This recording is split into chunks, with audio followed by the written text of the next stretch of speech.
Honorable members, order. There will now be an opportunity for silent prayer or meditation.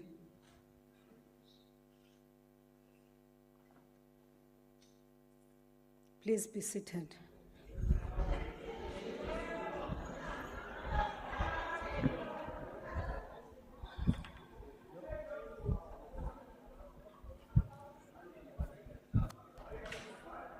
Honorable member, order. I wish to give a report on the suspected fire that was detected in the Good Hope building. I'm informed that the capacitor in a light overheated, affecting the light cover, which consequently caused the smoke in office number 31. As a result, the smoke detector was triggered, further triggering the fire alarm system. I'm informed that there was no further damage as a result of this. So the situation has been resolved, and we sincerely apologize to all of you, honorable members, for the inconvenience. Thank you.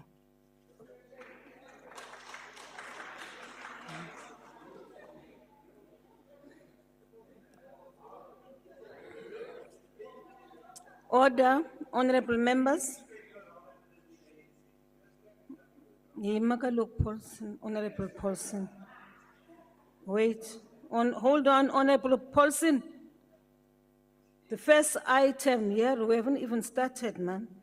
The first item on today's order paper is questions addressed to the Deputy President. There are 4 supplementary questions on each question. Parties have given an indication of which questions their members wish to pose a supplementary question.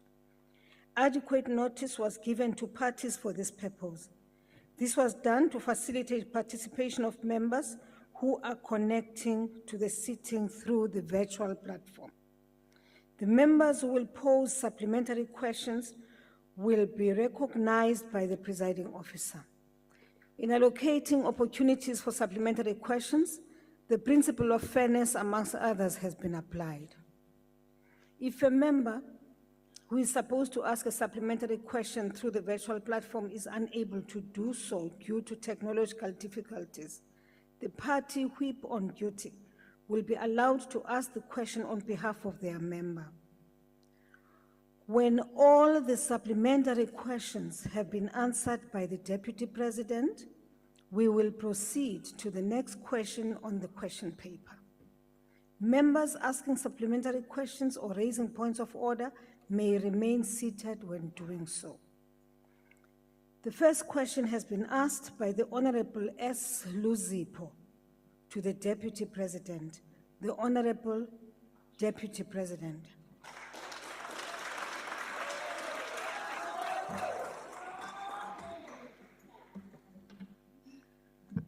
Shall we say congratulations, Deputy President? This is your first question and answer session.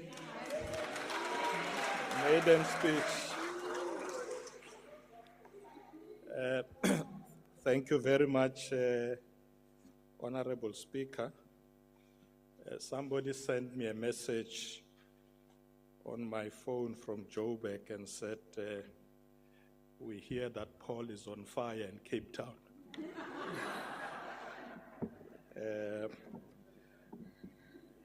Honorable Speaker, thank you very much. Government has on numerous occasions acknowledged the negative effects of load shedding to all citizens and the economy. This acknowledgement has found expression in the President's decisions to appoint a minister for electricity in his office, specifically to respond to this function. The minister is tasked to work with the board in implementing the National Energy Plan. In addition to this intervention, is the declaration of national state of disaster to ensure that there are measured interventions. Another special focus of the new ministry is to work with the National Treasury and respective municipalities to facilitate payment of outstanding monies owed to ESCOM. As outlined in the budget speech in February this year, the National Treasury is working with ESCOM to provide a sustainable solution to the crisis of municipal debt. Government has previously adopted a plan to unbundle ESCOM into 3 functional units to increase accountability and competencies of the various functions. The Minister of Energy is on record on the decision to create another energy entity to augment the current energy supply.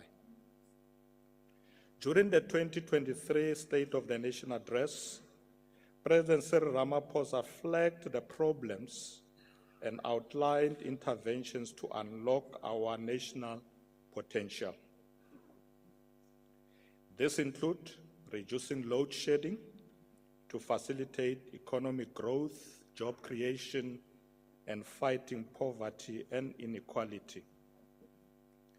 The means towards ending load shedding include the following: fix ESCOM's coal-fired power stations and improve energy availability factor. Second, enable and accelerate private investment in generation capacity. Third, declare the state of national disaster and establish a ministry in the presidency focused on accelerating the implementation of the already agreed upon plans towards reducing and ultimately ending load shedding in the shortest possible period. Fourth, provide budget to boost the rollout of rooftop solar by businesses and also households. And fifth, allocate budget to reduce ESCOM's debt burden. Madam Speaker, as of the end of December 2022, municipalities owed ESCOM 56.3 billion rands, and the debt is rising. It is clear that we need a debt relief strategy that will acknowledge the inherent risk of unviable municipalities. In this regard, ESCOM will provide incentivized relief to municipalities whose debt is unaffordable. However, the relief will come with conditions that will ensure that there is no repeat of debt buildup over time. Some of the conditions will include the installation of prepaid meters to correct the underlying behavior of non-payment and operational practices in the affected municipalities. Municipalities must use the money they are allocated effectively and efficiently for the intended purposes.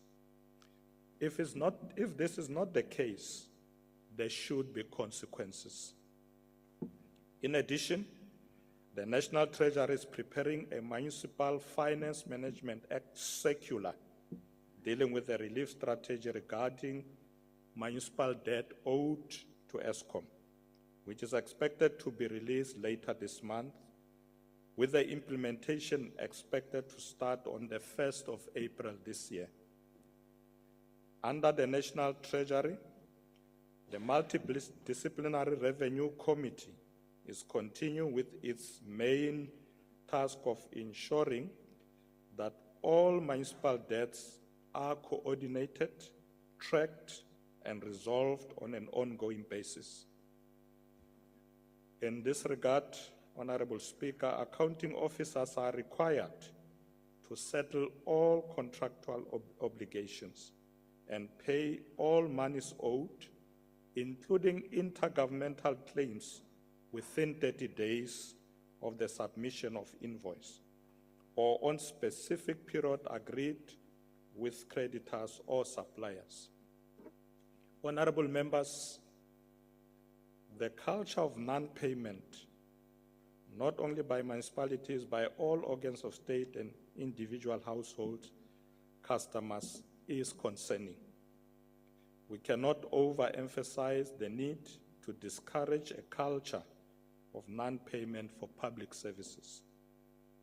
In addressing the utilities' financial challenges, government has announced further measures on Eskom.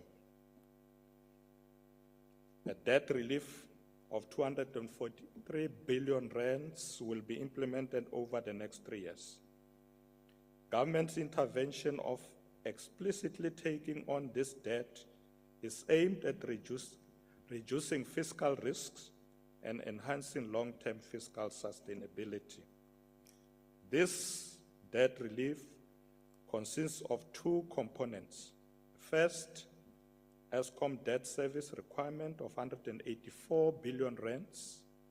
This represents Eskom's full debt settlement requirements in 3 tranches over the medium term.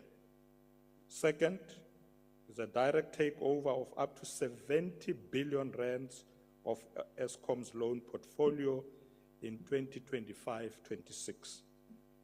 This will allow Eskom to focus on its operating cash flow, on much needed maintenance and capital expenditure, while at the same time reducing Eskom's debt of 168 billion rands. Further to this work, the government is continuing with the medium to long-term plans of adding additional capacity to the grid.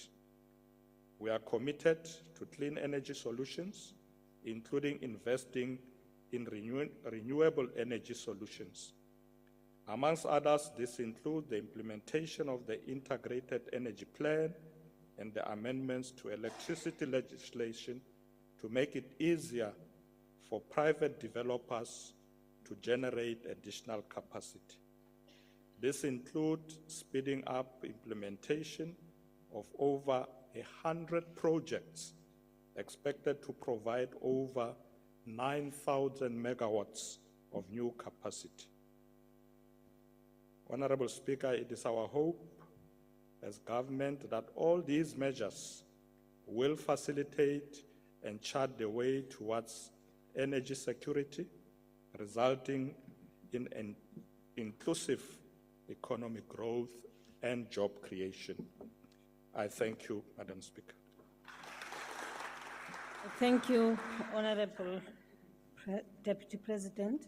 The first supplementary question will be asked by the Honorable S. Luzipo. Thank you, Honorable Speaker. Honorable Deputy President, even though they are paying their electricity bills to the relevant municipalities. Aibo, sorry. Honorable Mashiko. Honorable Mashiko, Bella, please Bella, mute your system, please. I did. Which one is that? Please mute Baba, please. You may proceed, Honorable Mashiko. Honorable Deputy President, even though they are paying their electricity bills to the relevant municipalities, small-scale mining businesses, including smelters and others in the industry, are heavily affected by both electricity cuts and load shedding. Would the government take into consideration such situations with regards to its intervention in capacitating municipalities to ensure a long-term solution to the electricity crisis for our industrial development objective? Thank you very much, Honorable Speaker, and congratulations, Deputy President. I know you will rise to the occasion. Thank you very much. Zipo. Honorable Deputy President. Thank you, Honorable Zipo. One of the reasons why government is encouraging municipalities to ensure own generation is also to be able to supply those other sectors. So changes have been made to the regulations on new generation capacity.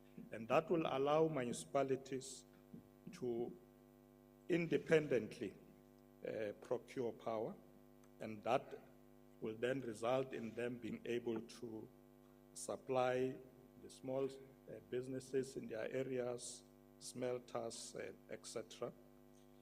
So and government will also strengthen the capacity of municipalities to be able to function properly, to be able to generate this additional revenue.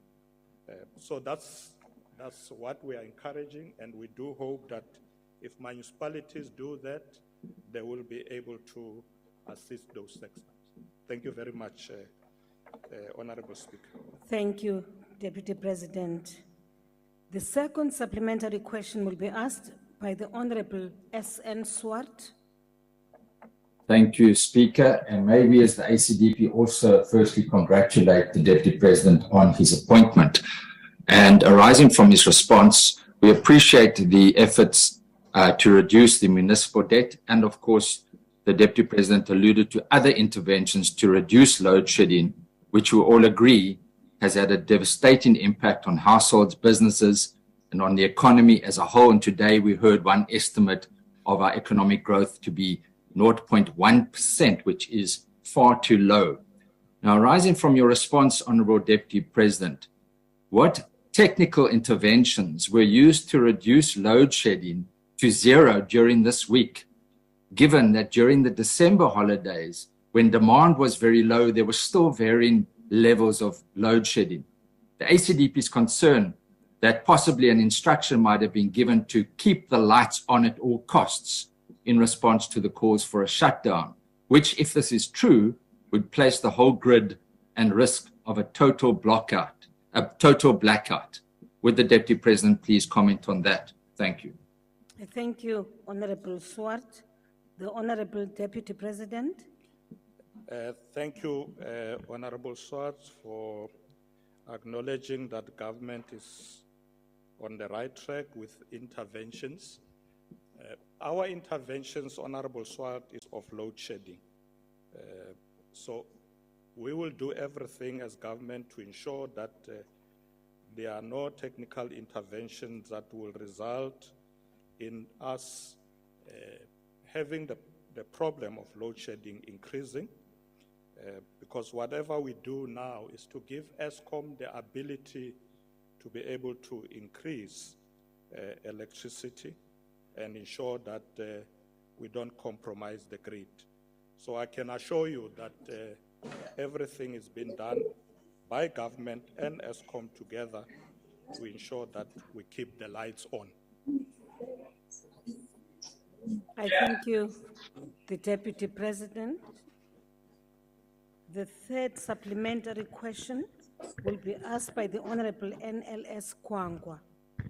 DP, I see there's a memo in the ANC that deputy presidents wear purple ties. You look like the cat, by the way, now in that purple tie. Congratulations. Sorry, I couldn't hear that. No, don't worry. Excuse me.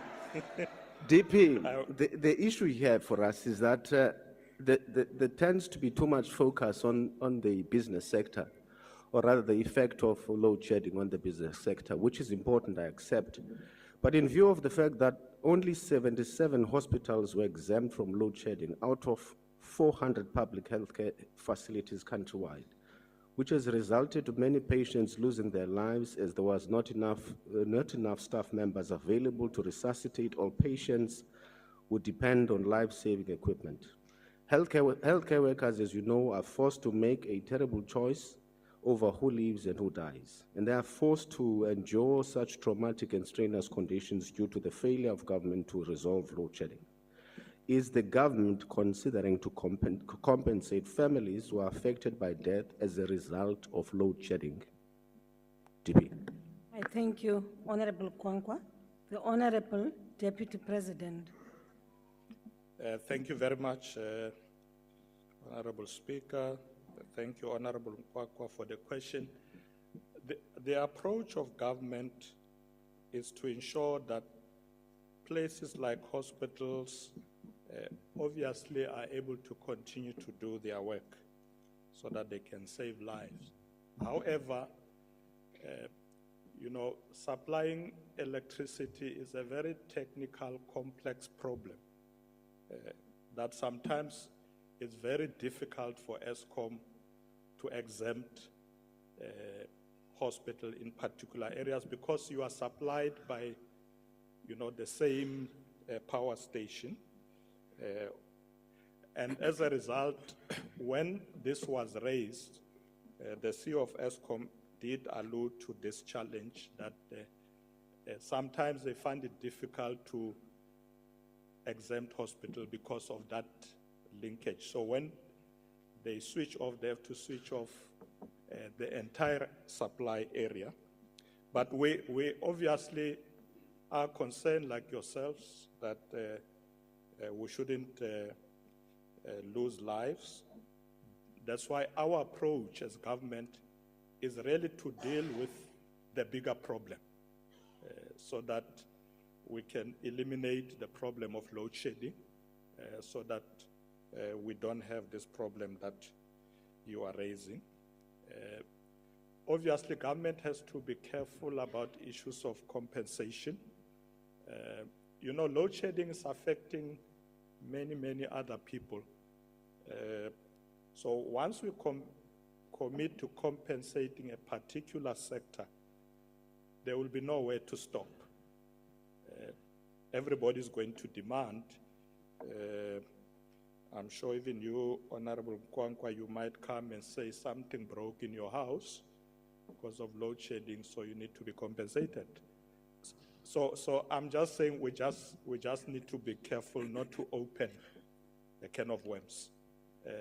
There are many people affected, and in fact, government may not afford to be able to compensate everybody who's affected one way or the other by load shedding.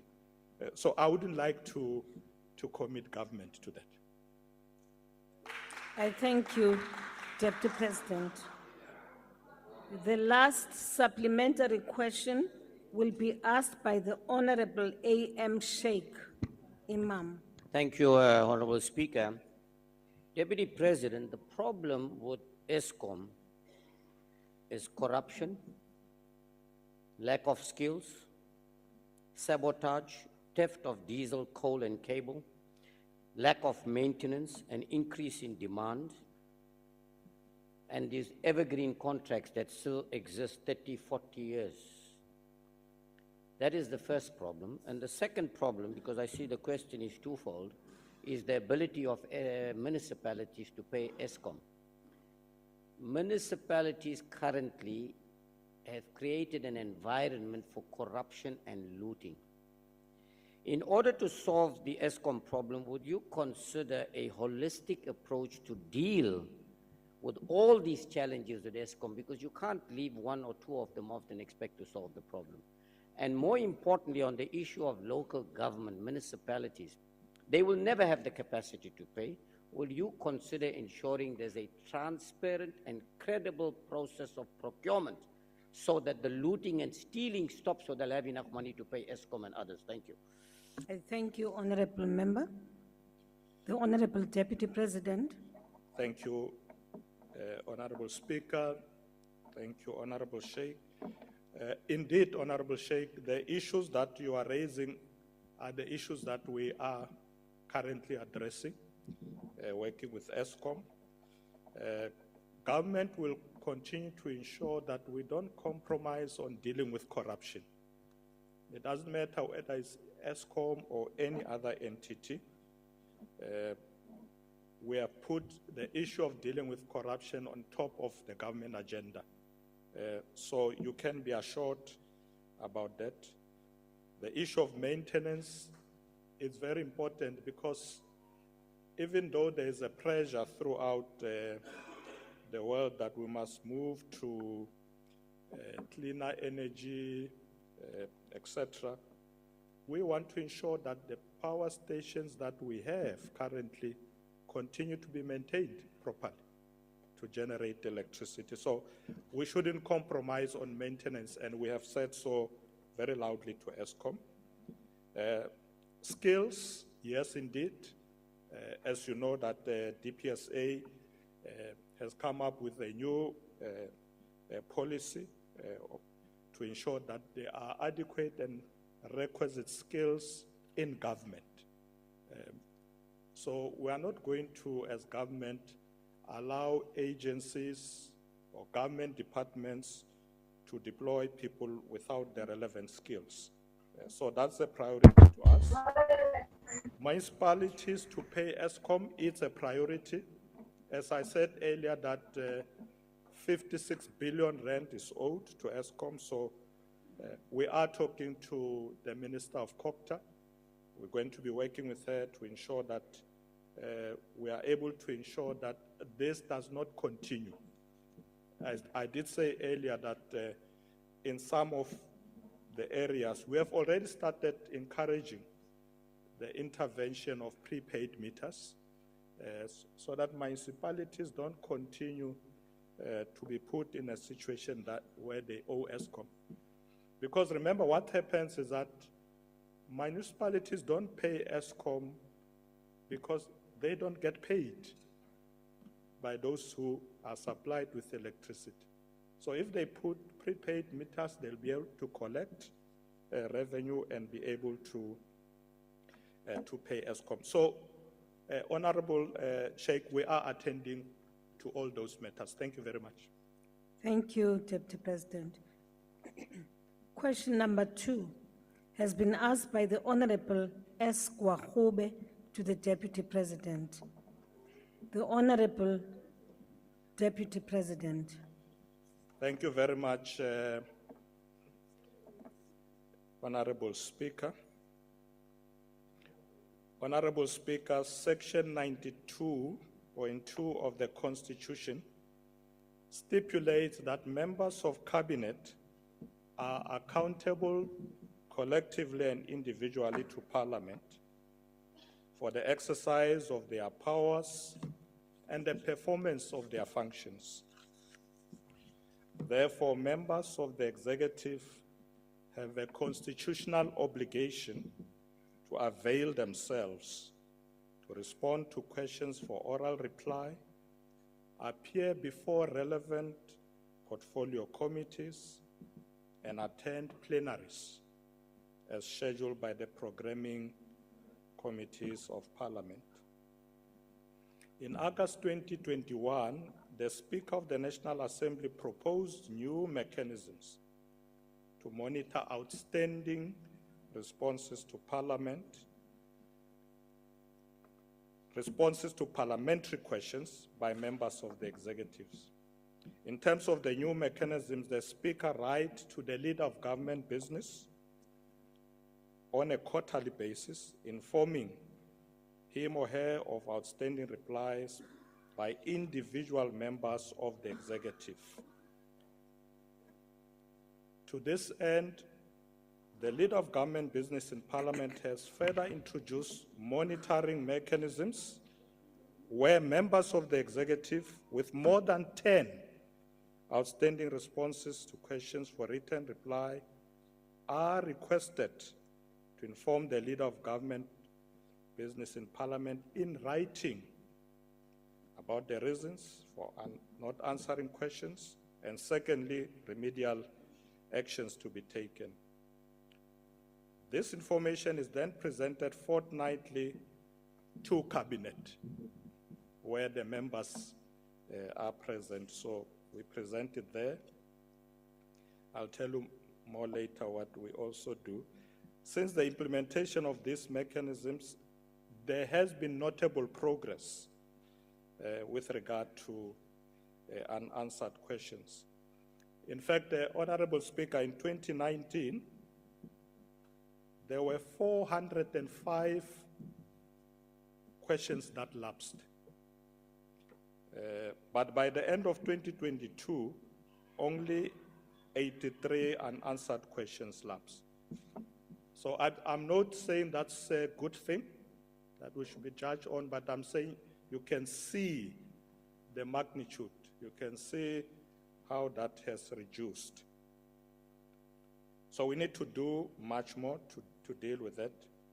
We equally appeal to our programming wayfarers also to ensure that scheduling should also avoid coinciding with cabinet meetings and other government engagements.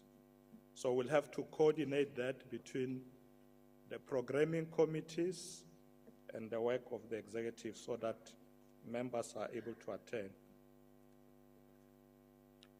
I must say, Honorable Speaker, that the development and finalization of the legislative program, which we propose, will deal with how we manage executive bills and the weaknesses that arise. As part of government effort to address the challenge, the President has now delegated the minister in the presidency responsible for planning, monitoring, and evaluation to develop a framework that will investigate strengthening efforts of monitoring effective implementation of legislative program and fulfill the fulfillment of parliamentary responsibilities by the executive. That's Minister Marupe Ramukhupa. A draft framework and its implementation plan has since been developed and it is due for consideration by relevant cabinet committees. So, Honorable Speaker, moving forward, our main priority will be, amongst other things, to closely monitor the development and the introduction of priority bills to Parliament with specific focus on legislation, with constitutional court deadlines, but also those pronounced by the President during the State of the Nation address. I thank you very much, Honorable Speaker. Thank you, Deputy President. The first supplementary question will be asked by the Honorable S. Kwahube. Deputy President, I certainly hope that the adage, "a new broom sweeps clean," is applicable to you too as our new leader of government business. As key part of your role, Deputy President, is ensuring that ministers attend to their responsibilities in Parliament. And as you stated that the unanswered questions have come down to 83, and I'd like to propose to you that that simply is not good enough. We have seen a complete decay of the institution over the years, and ministers routinely don't attend question sessions in the House or send their deputies who are often ill-suited to respond to questions. Even now, Deputy President, we only have one minister in the House. This absence is often attributed to cabinet responsibilities, despite the fact that Parliament has moved its program on Wednesdays to start at 3 p.m. to accommodate cabinet meetings. More disappointingly, ministers have often given inadequate answers to questions, making a mockery of the oversight function of Parliament. Repeat offenders are slapped on the wrist for unanswered questions with no real consequences. DP, South Africans have sent us here to represent them. We cannot do our work if the executive is hostile to Parliament. What will you be doing to ensure that perpetual offending ministers are dealt with and face harsh consequences for not fulfilling their roles and the not answering questions in time? Thank you, Honorable Kwahube. The Honorable the Deputy President. Honorable Kwahube, I've already said that there will be consequences if members of the executive don't respond to questions. Obviously, the Speaker has powers to reprimand members who don't comply. And I think the Speaker did it recently. I know that other members felt that was harsh, but it had to be done.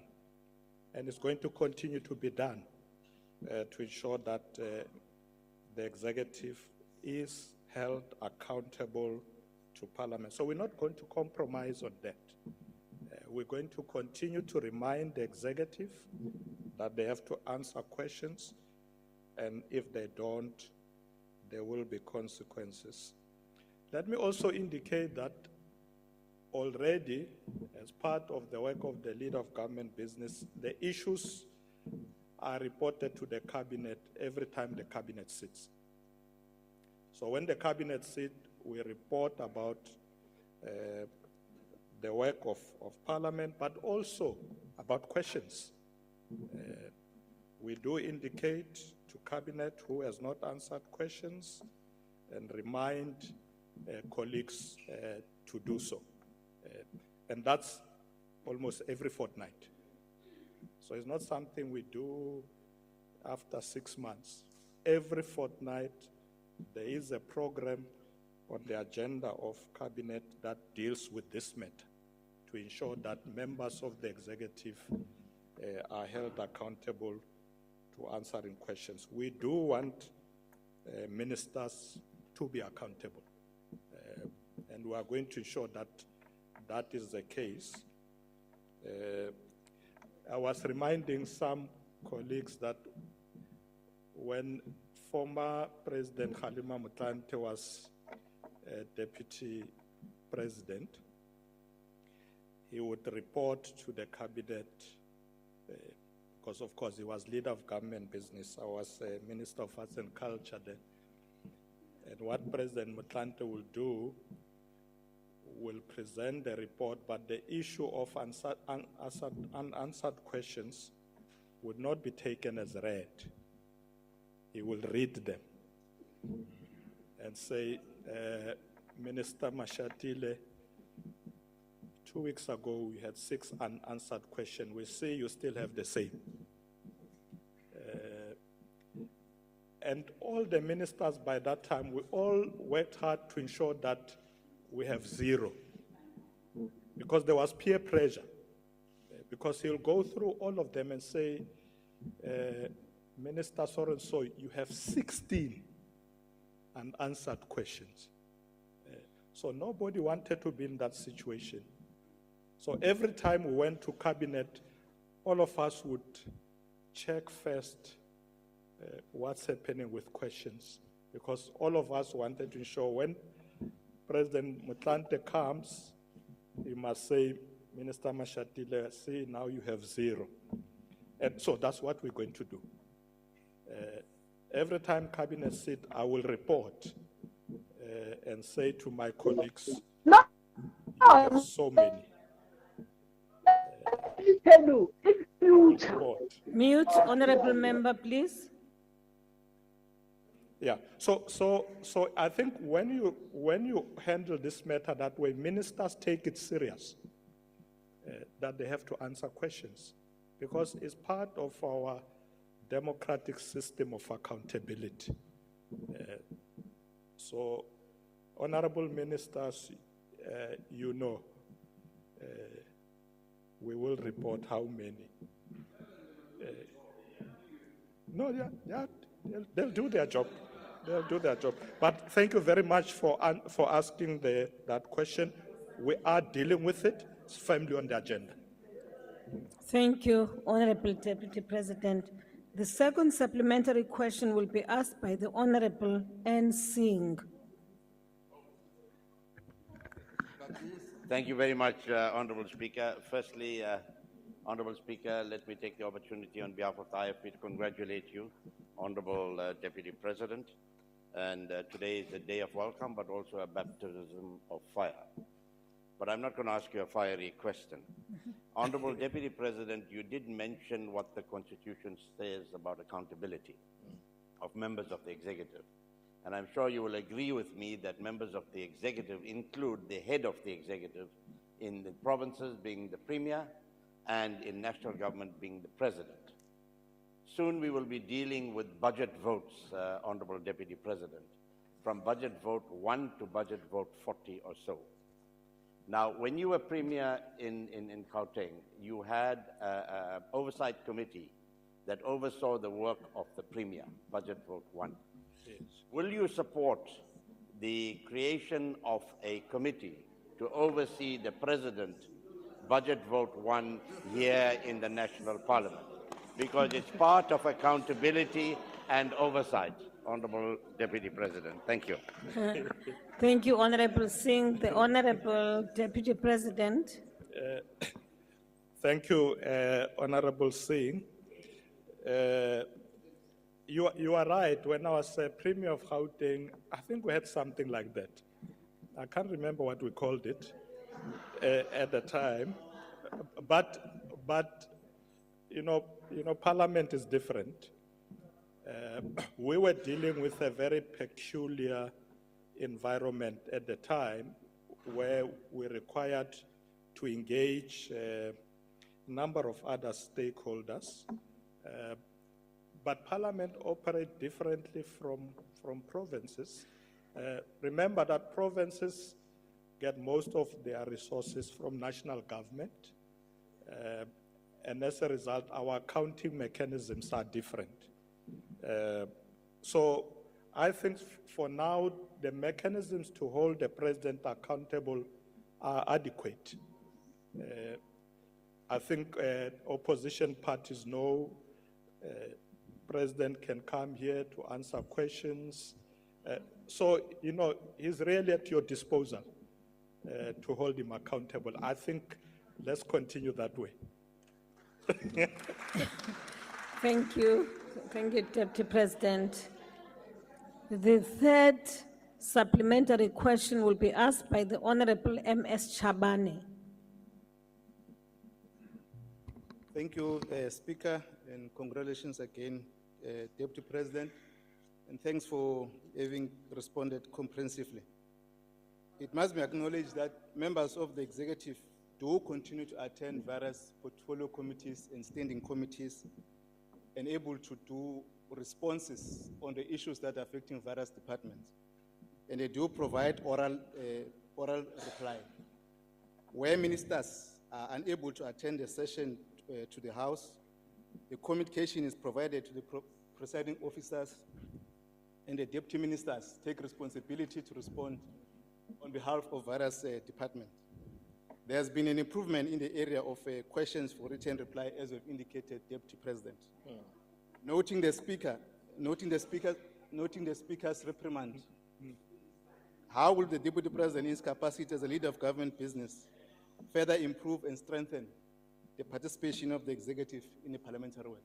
Thank you, Deputy President. Thank you, Honorable Member. The Honorable Deputy President. Thank you, Honorable Speaker, and thank you, Honorable Chaban. Obviously, this is an area which we should continue to improve. So I agree with you that I said that, the number of unanswered questions has gone down, ministers are responding, but we do want to perfect it. And as a result, we are looking at a number of innovations. When I was a Deputy Minister of Arts and Culture, Honorable Nzuza, will you please mute your system? Honorable Nzuza. Proceed, Honorable TP. I was saying, Honorable Speaker, that when I was Deputy Minister of Arts and Culture,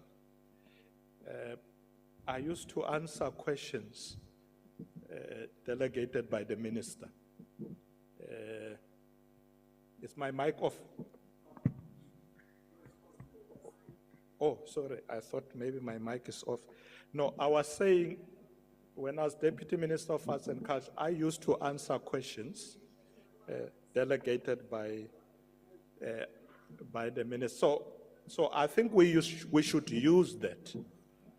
Unlike to allow questions to lapse, ministers must delegate deputy ministers to deal with questions. Honorable members, please don't do that. Please, ma'am. Please, proceed, Ministers, TP. if I may repeat, ministers must delegate deputy ministers to deal with questions so that we don't create this backlog. So it was done before. We must continue to do it. So I agree, Honorable Chabane, that yes, they are answering, but we must continue to improve. And as I said, the issue of this matter being on the cabinet agenda every 2 weeks is one of the mechanisms that will ensure that we keep our eye on the ball. Thank you very much, Honorable Speaker. I thank you, Honorable Deputy President. The last supplementary question will be asked by the Honorable OMC Mautwe.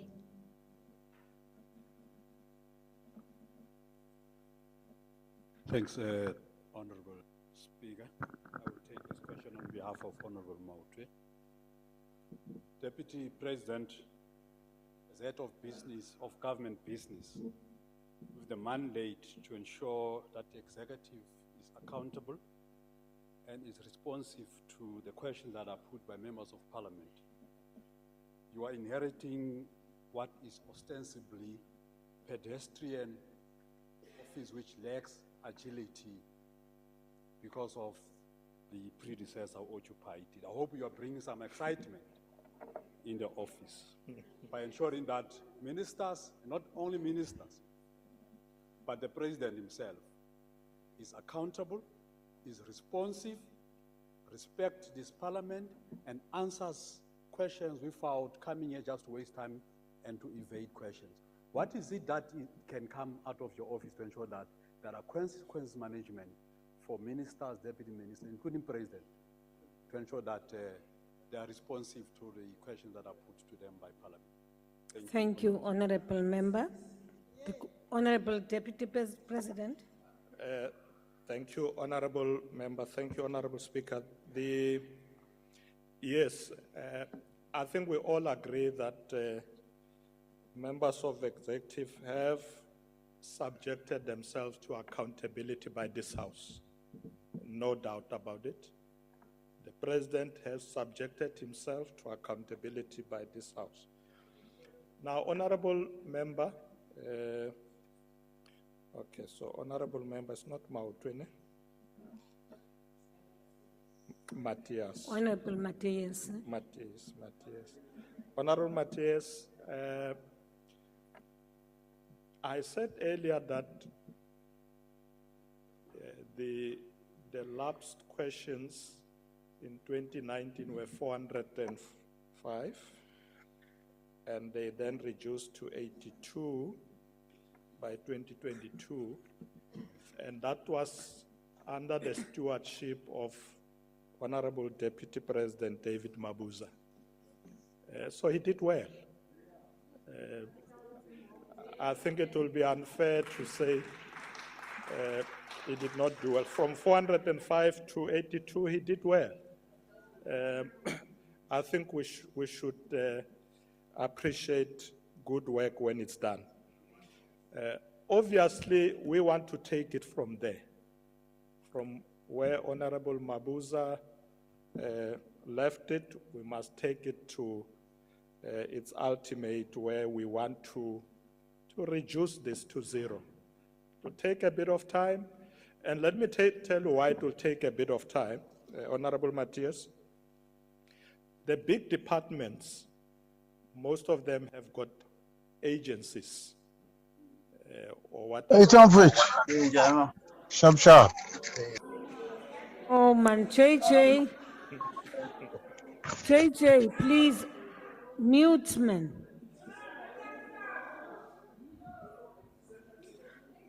Honorable members, please man. Yeah. On the platform, I don't want you to be taken by surprise when we mute all of you. Please, you are disrupting the House. Thank you very much. Thank you, Honorable Speaker. Honorable Matthias, I was saying that the bigger departments, or the big departments, have got agencies or what you call state-owned enterprises linked to them. So some of the questions that ministers have to answer, they need information from those agencies. And sometimes where they experience delay. They have given me those reasons. Obviously, we're not going to relax and say it's a problem we can't resolve. We have to resolve it. But I just want you to understand that the ministers don't deliberately not answer questions. They also face a lot of challenges when you have a lot of agencies to provide you with information. So we're going to have to find a way on how we assist ministers who have a lot of agencies to be able to have a system. Probably give those agencies a deadline. Say, if we ask you for this information, we want it by this time, so that they are able to answer questions. But otherwise, thank you very much for the question. Thank you very much, Honorable Speaker. Thank you, Honorable Deputy President. The third question, number 3, has been asked by the Honorable N.V. Mende to the Deputy President. Thank you very much, Honorable Speaker. Honorable Mente, the President has expressed his commitment to cooperate fully with all investigations. The government supports this position without reservation. Given the fact that investigations are still ongoing, it will be ill-advised to opine on whether or not the government's effort to combat crime and corruptions have been undermined. We simply do not have sufficient information to reach informed conclusions at this stage. That said, there is one important issue that stands out and merits mentioning even at this stage. The fact that public institutions can, without let or hindrance, investigate the affairs of no less than a figure than the President of the Republic speaks volumes about the strength of our democracy. The government remains committed to fighting crime and corruption. As honorable members are aware, the Parliamenta is being probed by more than one public agency following the break-in and theft at the President's Pala farm. We take this opportunity to reiterate our support for these institutions concerned and emphasize that they must be allowed to complete their work. Thank you very much, Honorable Speaker. Thank you, Deputy President. The first supplementary question will be asked by the Honorable Mkhalipi. Thank you very much, Speaker. Deputy President, one of the key reflections made at the Zondo Commission was that when Parliament was required to stand up at the height of the Gupta corruption during Zuma years, this House simply used its majority to shield the executive at the time from accounting.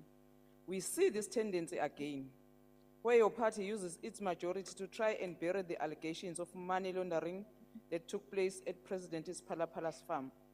In the long term, what do you think will be the impact of the ruling party using its majority to circumvent parliamentary accountability? Do you support the fact that a mere majority can undermine findings of a credible independent panel led by a former Chief Justice? Thank you. Thank you, Honorable Member. The Honorable Deputy President. Honorable Mkhalipi, you got it wrong. We are not shielding. Let me repeat what I said. The President has expressed his commitment to cooperate fully with all investigation. So there is no shielding. I think sometimes there is a zeal to find the President guilty without going through due processes. It's not correct. We are a democracy. We have institutions that we have set up independent. Nobody's interfering with them. Let's not be impatient. Let's allow these institutions to do their work properly. The President is cooperating, is not interfering, and I can assure you that institutions are doing their work without fear or favor. Thank you very much, Honorable Member. Thank you. Thank you, Deputy President. The second supplementary question will be asked by the Honorable Q.R. Janki. Thank you very much, Chair. I will be taking the question. And congratulations, Deputy President. Maybe just take this opportunity, Deputy President, to take the nation and this House into confidence about the status of the Pala Pala Farm declaration, ranging from SARS to what we have here in Parliament of Section 89 as a parliamentary process. Thank you very much. Deputy President. Thank you, Honorable Member. Thank you very much, Honorable Mashatile. Yes, indeed. As I said earlier, that there are agencies that are dealing with this matter. Honorable members would know that SARS was dealing with the matter, the Public Protector, the SIU. I think yourselves, honorable members, even here in Parliament, you were busy looking into this matter. So there are processes that are unfolding. In fact, the Public Protector issued a preliminary report, not final, preliminary report, and asked those who had made allegations to comment. So it means the issue is not yet done, still undergoing its own processes. Recently, SARS also indicated that they looked at the affairs of the Pala Pala farm and found that, in fact, the president and the Pala Pala farm are compliant in terms of attending to our tax issues. So this process is unfolding. As I said, there are all those institutions that are busy. I want to suggest to honorable members that we allow these institutions to complete their work. And once they have completed their work, you will have an opportunity as this August House to be able to deal with what is a complete report, rather than running around speculating. I think let's remain focused. We will get the report, we will deal with it. Let's respect the institutions that we have set up. Institutions that are set up by our democratic constitutions. They are doing a good job, and let's respect them. Thank you very much, Honorable Mashatile. Thank you, Honorable. Thank you, Honorable Deputy President. The third supplementary question will be asked by the Honorable S. Gwahube. DP, when the story of the Pala Pala scandal broke, the DA called for an ad hoc committee to investigate this matter. We voted for a Section 89 panel to conduct an impeachment inquiry. All these things were done, including tabling the resolution yesterday that you and your party voted down. Every attempt to have Parliament conduct its constitutional obligation has been blocked by your party, rendering Parliament toothless because of the ANC's majority and commitment to shielding the president. DP, no one is interfering with institutions and their work.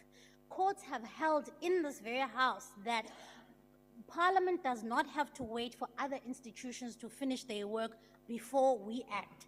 As a leader of government business, what do you say about Parliament's role in terms of investigating the president, in spite of the fact that there are concurrent investigations that are taking place? What of our constitutional obligations? Thank you.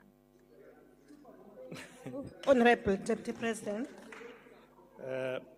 Thank you, Honorable Speaker.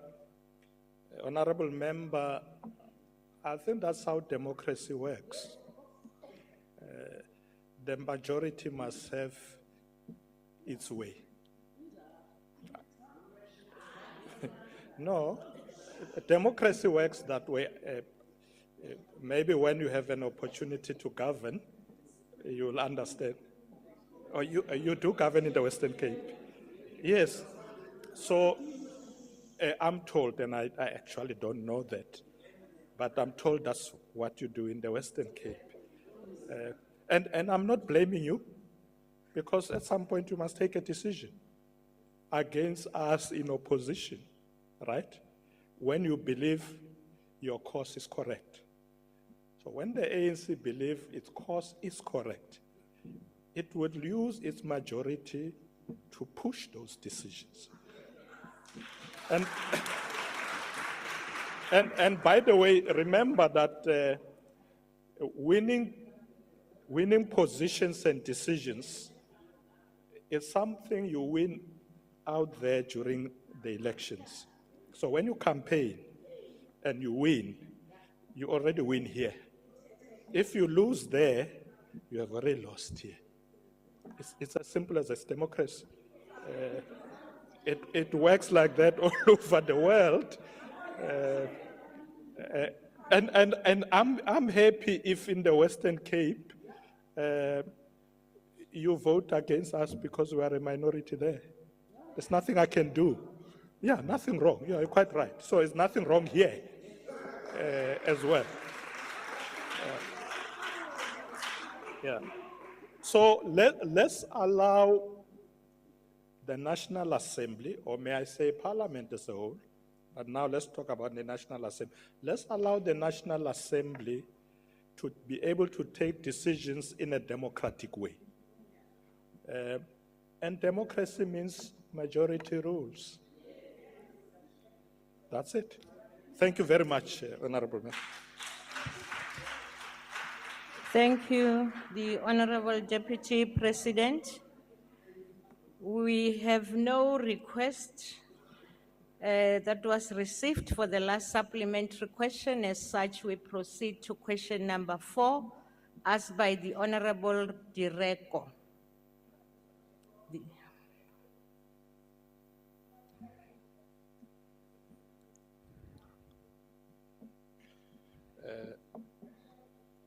Should I proceed, Honorable Speaker? Honorable Deputy President, you may proceed. The House Chair is now on the seat. The Speaker is out. Thank you. Okay. Thank you, House Chair. Honorable members know,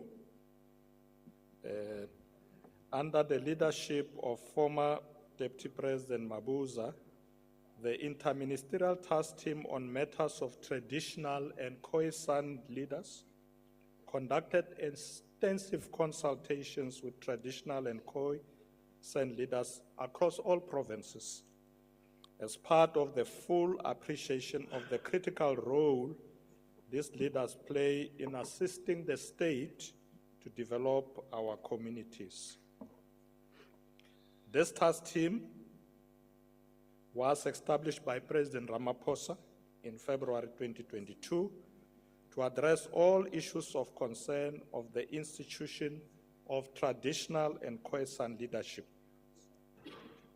The issue of promoting investments and economic development in rural areas is indeed critical, as highlighted in the question by the Honorable Member. Hence, in the light of this, the task team resolved to establish a work stream that focuses on advancing land ownership, tenure rights, and fast-tracking socio-economic development in these communities. The Interministerial Committee on Agriculture and Land Reform also continued to be instrumental in fast-tracking land reform, or the land reform agenda, as it relates to economic development of rural areas or rural communities.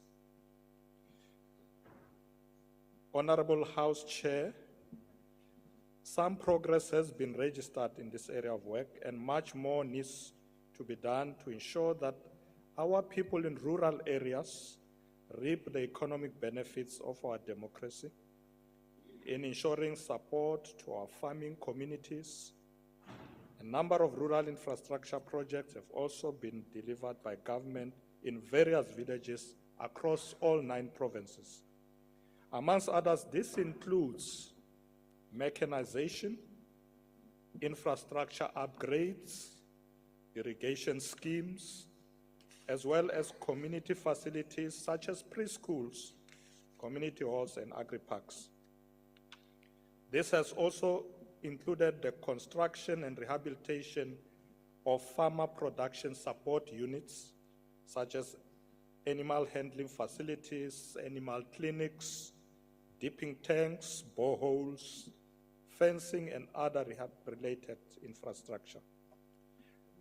Subsistence farming in various parts of the country are supported by the Presidential Economic Stimulus Initiative to obtain production inputs through a voucher system, which allows them to continue to grow their crops, feed their livestock, and in turn, sustain their livelihoods. To date, Honorable Speaker, Honorable House Chair, 107 farmers have been registered as subsistence farmers that have benefited from the Presidential Economic Stimulus Initiative. Honorable House Chair, at the local government summit that was held last year, it was resolved that the proposals made by the Institution of Traditional Leadership in the form of what is called Invest Rural Master Plan should inform socio-economic development plans at local level. The Invest Rural Master Plan seeks to convert rural development challenges into opportunities for investment, covering critical areas such as infrastructure development, agriculture, service delivery, financial inclusion, and rural enterprise development, amongst others. In addition, the Invest Rural strategy has now been mainstreamed into the integrated rural development strategy and the rural development strategy of the Department of Agriculture, Land Reform, and Rural Development. Furthermore, a number of skills development programs have been implemented through the National Rural Youth Service Corps, attracting and empowering young people from various traditional communities, such as those from Barolongba Seleka in the Free State Province. Both the Interministerial Task Team on Traditional and Khoi Sand Leaders and the Interministerial Committee on Agriculture and Land Reform will continue to strengthen partnerships with the Institution of Traditional Leadership to collectively address issues of investments and economic development. Following the Communal Land Administration and Tenure Reform Summit that was held in May last year, the Department of Agriculture, Land Reform, and Rural Development has commenced with the process of developing the Communal Land Tenure Policy. This policy will address issues of land ownership, thus contributing to socio-economic development in rural communities. Honorable members, this task of addressing issues of development in areas under the jurisdiction of traditional leadership is a collaborative effort between national government, provinces, municipalities, and the traditional leaders themselves. As government will continue to engage with traditional and quiescent leaders to collectively find workable solutions for addressing the issue of socio-economic development in their areas. We cannot fail in this task because rural areas are an integral part of our identity as a people, and our country cannot achieve its full economic potential if these areas continue to be on the periphery and are excluded economically. Honorable House Chair, once the President asked me to deal with this matter, I've asked my office to arrange a meeting with the House of Traditional and Khoi leadership so that we are able to deal with the many issues that they have been raising before. So we will be meeting them in the next few weeks. Thank you very much, Honorable Speaker. Thank you very much. Honorable Paulson, please, with Honorable Mlenzani. The first follow-up question will come from the Honorable Jireko. Ke a leboha motlatsa dipuisano, motsamaisi wa dipuisano a hlomphehang. Mohlomphehi motlatsa mopresidente Ntate Mashatile, mahlohonolo ke ao. Ntlafatso ya moruo e itshetleile ho fumaneng ha lefatshe. Mme ho fapana le metse ya ditoropong, metse ya rona e ka tlasa boetapele ba marena e sebedisa ho fumaneha ha lefatshe bakeng sa ho aha matlo, bakeng sa temo le dikgwebo. Ke ka hoo tshireletso ya tumelano ya lefatshe e leng bohlokwa hobane e thusa ho hoela matsete le ho fumantshwa ha ditshehetso tsa ditjhelete dibankeng. Jwale ke kgatelopele efe eo mmuso e entseng ho netefatsa hore re matlafatsa tshireletso ya tumellano ya mobu o kopaneng hore re tsebe ho hodisa moruo wa rona wa metseng ya marena. Ke a leboha. Ra leboga motlatsa mopresidente. Ke a leboga kgaitsedi le lore Setswana ke se utlwisise. I should have used translation, but if I think I've heard you well, is that what efforts are we taking to work with traditional leaders out there to improve the economic situation of their areas? Am I correct?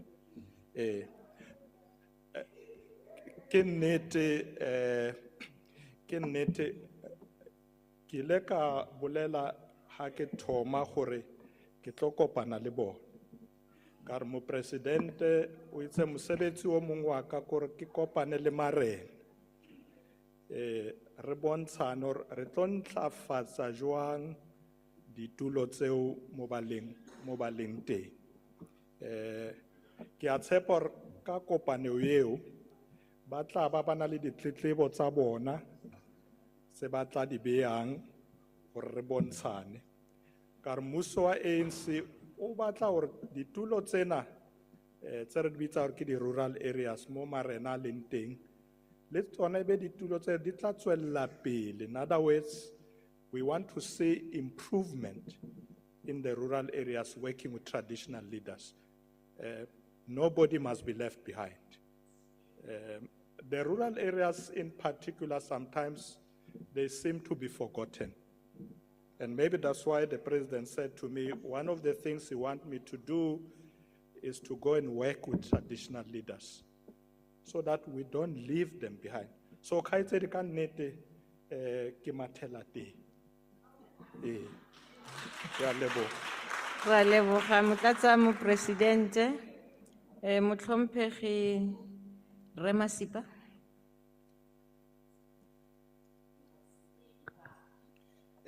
Dumela, Motlatsa President. More than 10 million hectares of land in rural parts of South Africa are still owned by South African Bantu Trust and Minister of Native Land. Your ANC government, Honorable Deputy President, has treated our people as second-class citizens, denying them the right to own properties. Would your government support the DA's proposed land justice bill that will see communal land residents? Let me repeat. Will your government support the DA's proposed land justice bill that will see communal land residents who, upon request to have the deeds register their individual title deeds or communal property association, and in so doing, stimulate economic development and crowd in the investment? I hope you got the question. Yes, I've got the question. Thank you. You may proceed, Deputy President. Thank you very much, Honorable Chair. Honorable Masipa, we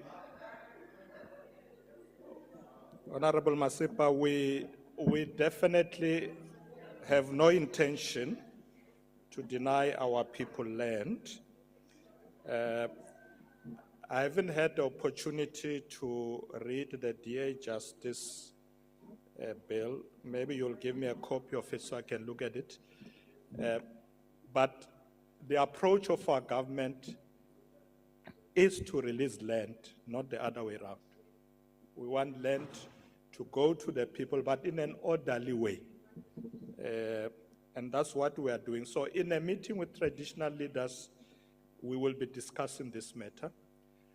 So if they say to me that the ANC is denying them land, I will listen to them and understand why is that the case. Because as far as I know, we are releasing land. We want to ensure that our people have access to land, they can farm. And this commitment to work with rural areas is not just sloganeering. We're going to do that, Honorable Masipa. And if you do have the impression that we are not releasing land, we're actually denying people land, let me have those facts, because I will be working there with them. I want to say to our people out there, traditional leaders, we are coming to you to ensure that you do have access to land, you can farm, produce food, and be able to improve your rural communities. So we will do exactly that. Thank you, Honorable Master. Thank you, Honorable GP. The next supplementary question will be asked by the Honorable Hendricks from the virtual platform, I believe. Thank you very much, Honorable House Chair. Honorable House Chair, I do constituency work in about 50 villages in the rural areas. In Mapami village in the Bashi municipality near Coffee Bay, Chief No Honors Shishengu has asked me to ask for your assistance as Leader of Parliament to speed up the promotion of investment and economic development in our rural area, where my constituency parliamentary office is working to convert it into a fishing and smart village with better tourist appetite than Coffee Bay, if roads are obviously fixed. The chief wants assistance with 15 rural tourist huts for accommodation that will be run each by 15 women, and a cold room to store fish for a local cooperative, which a Deputy Minister Kapa gave a fishing to. You can't sell your fish the same day. All this is in preparation for President Ramaphosa, who asked in a parliamentary session to be invited and catch some of the fish. We would like to know, a Leader of Parliament, how you can assist these rural chiefs. And there's also the Queen of the Nama royal family on the Cape Flats, who are desperately looking for assistance. Thank you very much, Honorable Speaker. Before you respond, Honorable Deputy President, let me remind you, as those who are asking follow-up questions, that the timing is still the same. So I'm very lenient on you. And Honorable April, your hand is up. Why is your hand up from the virtual platform? Thank you, Chairperson. Mine was just to say that when members speak, we cannot hear them properly. The sound is very low when members speak from the House. Okay. Can the ICT look into that, please? Honorable Deputy President, we'll look into that. You may proceed. Thank you very much, House Chair, Honorable House Chair.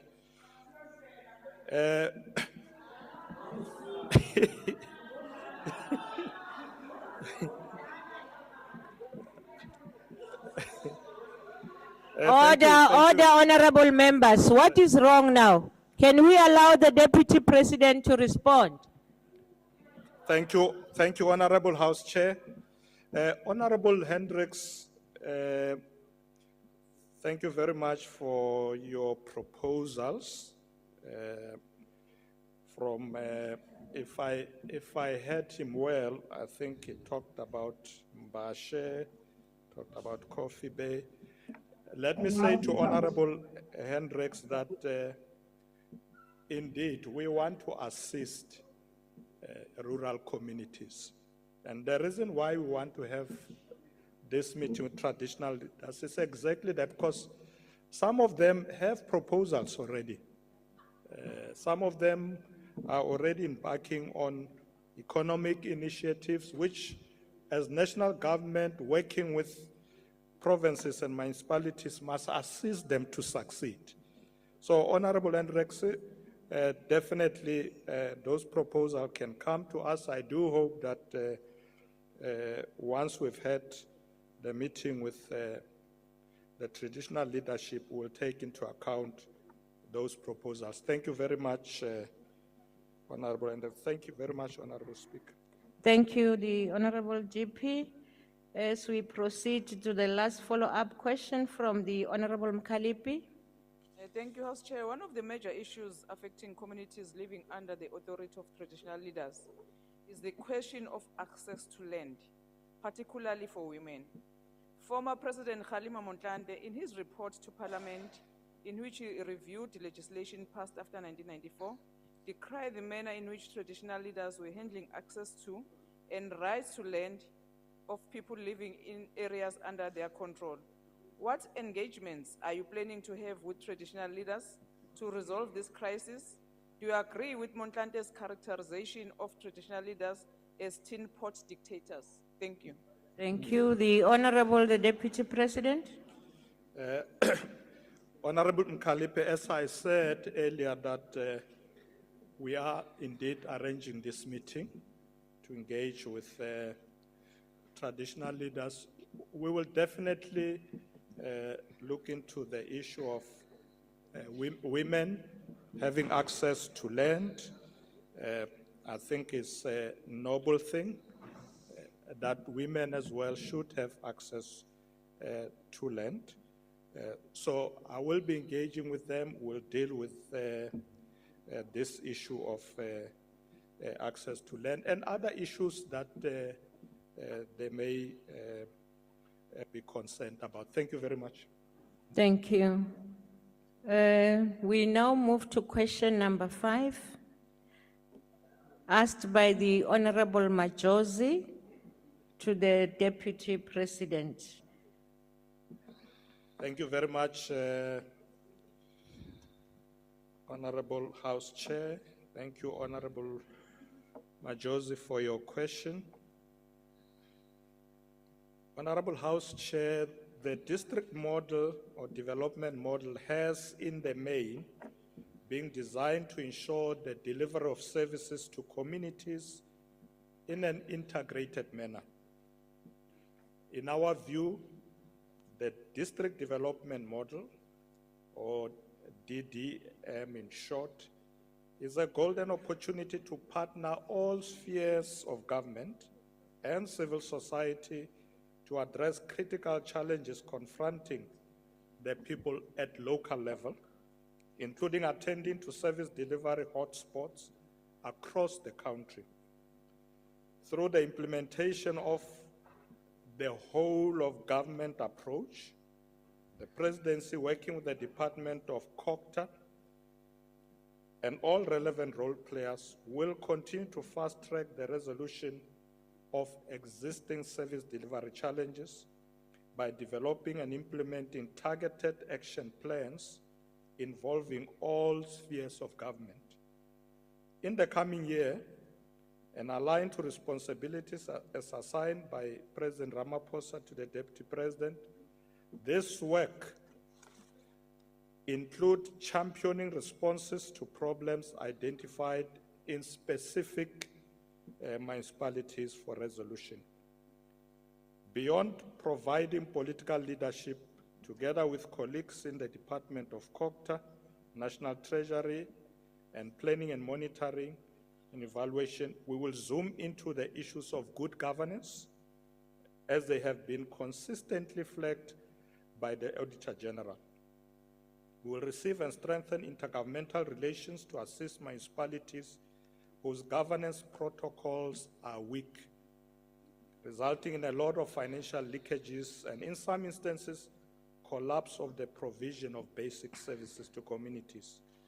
This calls on us to become more proactive and as such compel us to create early warning and quick response mechanisms to areas where there are service delivery failures.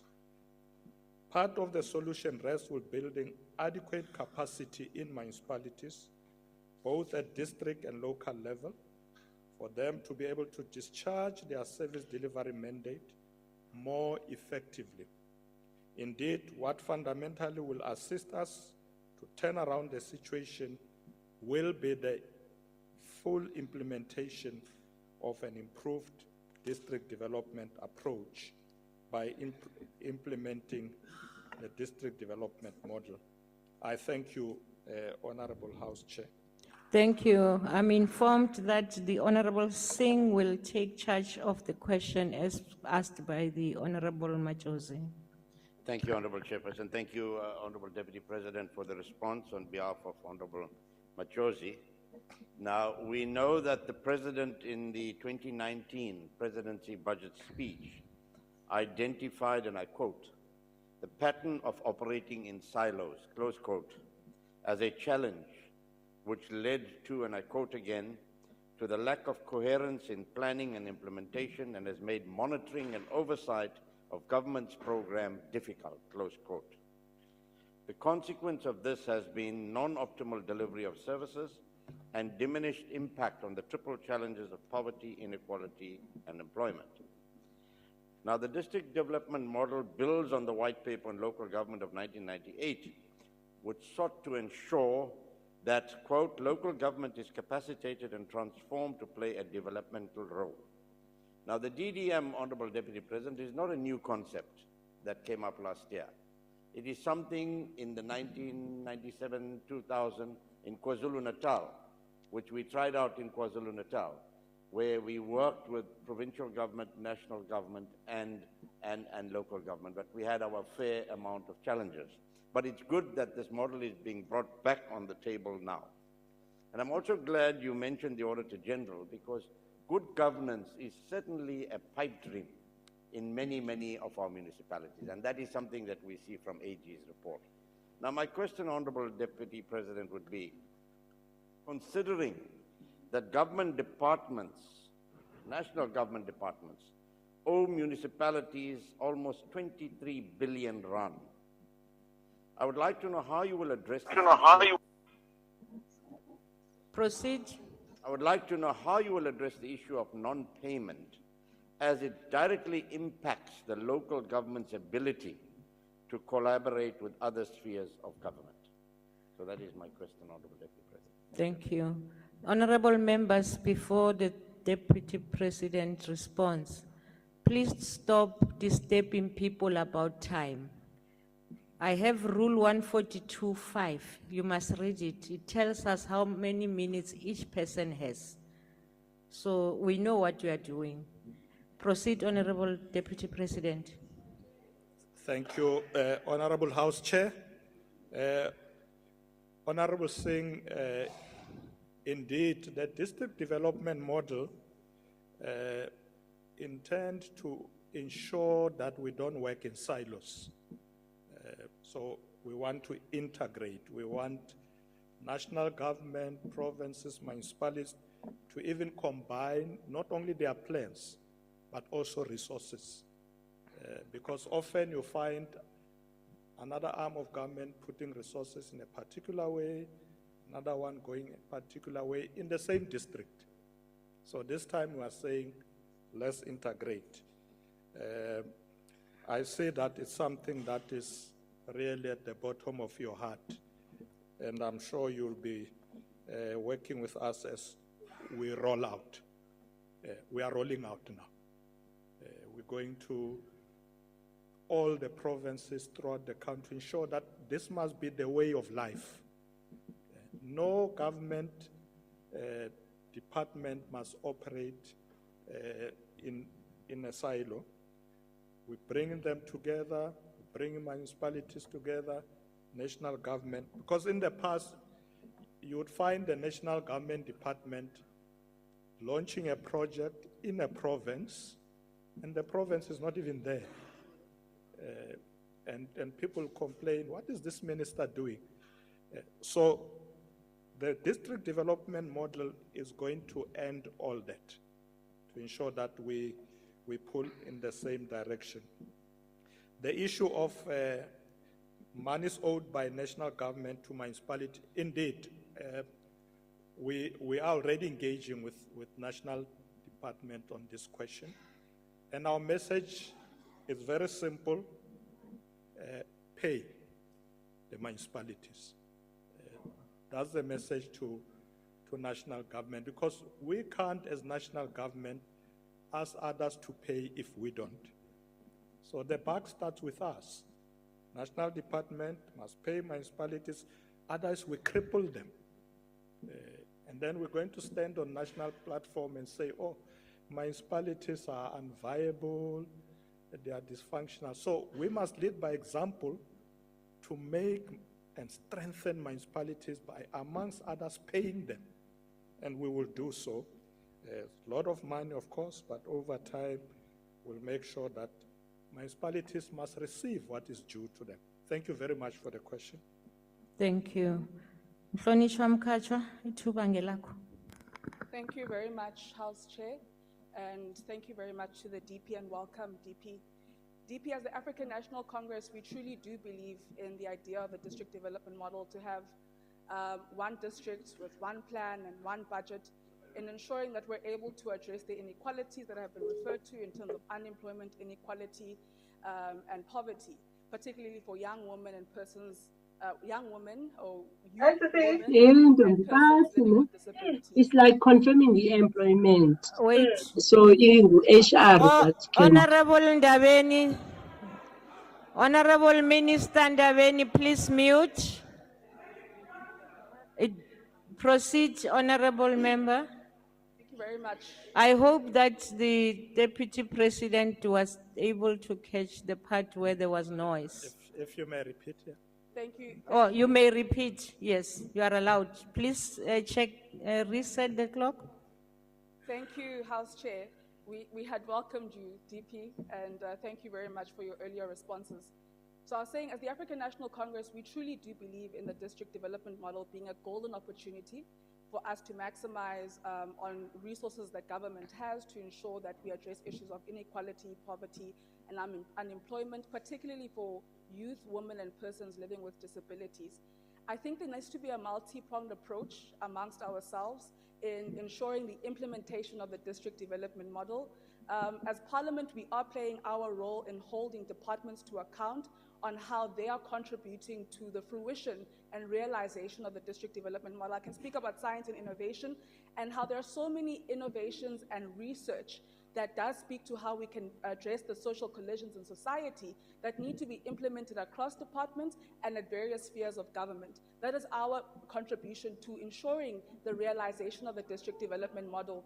Can you take us through what other initiatives and plans you have as the Office of the Deputy President to enhance the implementation and the institutionalization of the district development model? I thank you, House Chair. Thank you.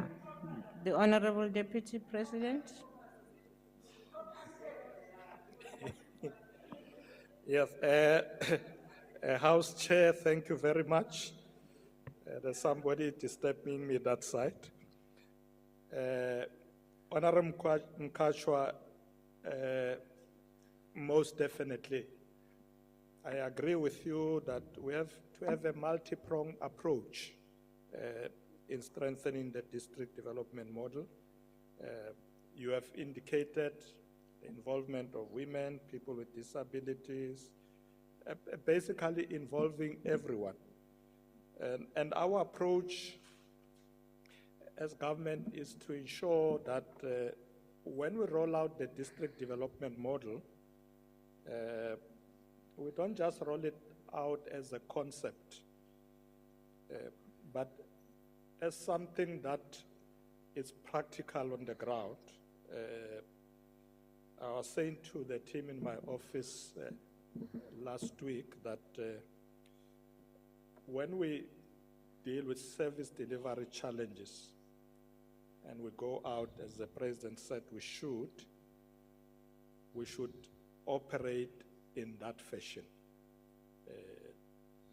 We're not going to go out in any province as national government. When we go out, we must meet with the provinces, we must meet with municipalities, and be able to, whatever we do, pull in other stakeholders.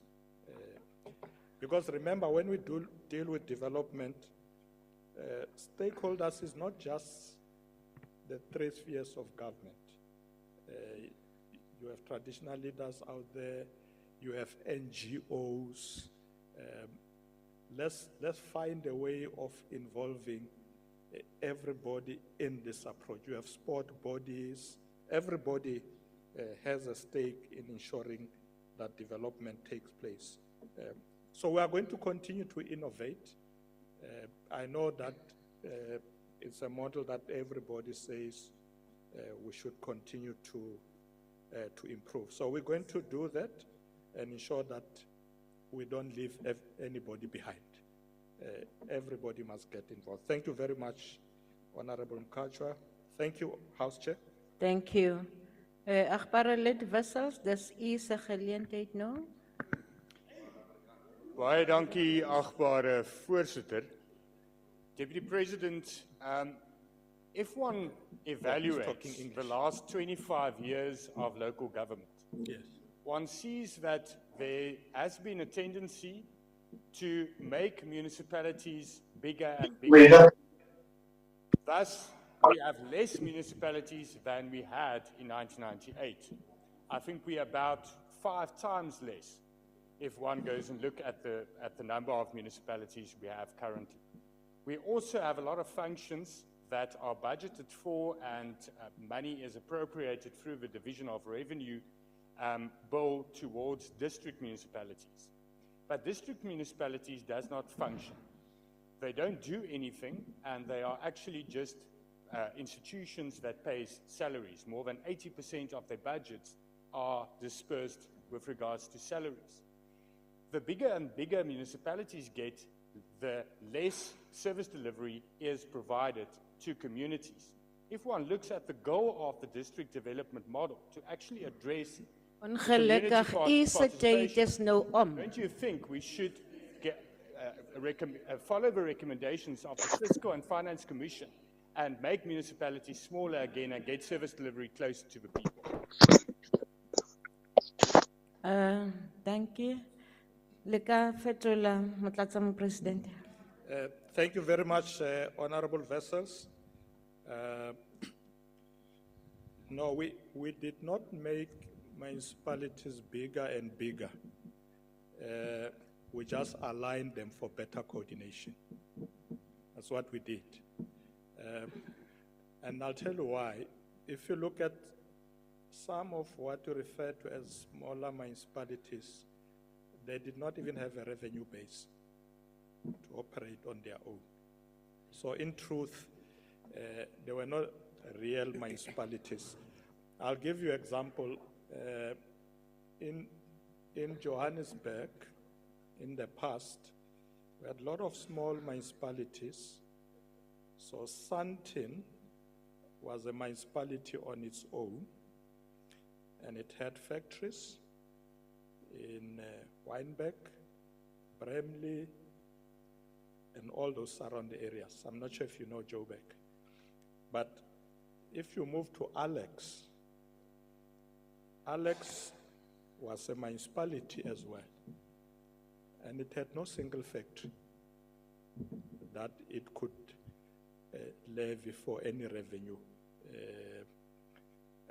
But we had a mayor, Reverend Sembuti, may his soul rest in peace, dressed in nice mayoral robes, no revenue base at all, nothing. But he was called a mayor of a municipality. And those of you who know Alex from 2nd Avenue to 22 Avenue, just houses. You know it. Yeah, so you agree with what I'm saying? Yeah, he agrees. So the point I'm making, you must understand. You said you want questions to the Deputy President answered. So, Honorable Members, I'm saying, therefore, that the district that we created was for coordination.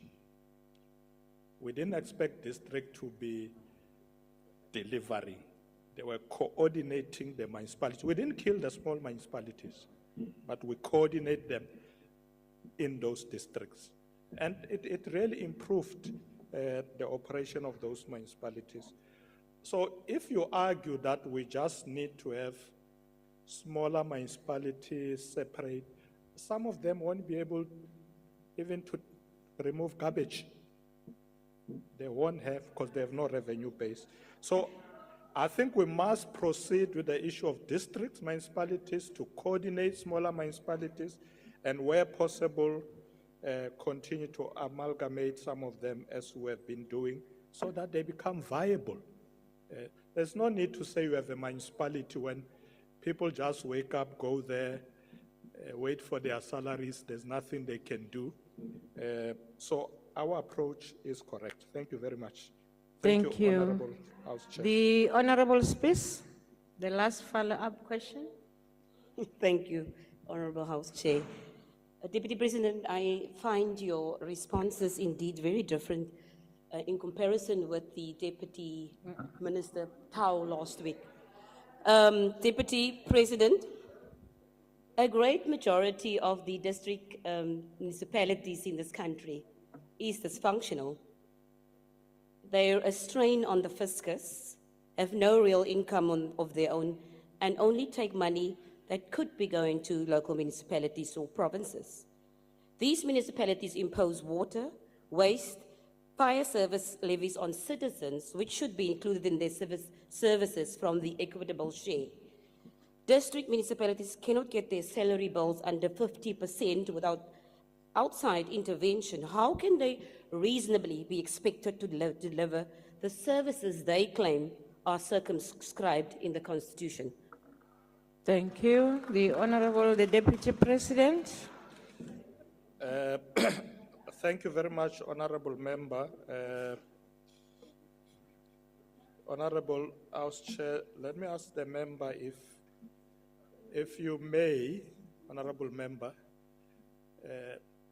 favor me with a list of some of those municipalities you observe. I would like to look at that. Yeah, I would like to look at that because we have made it clear that we want municipalities to function and be viable.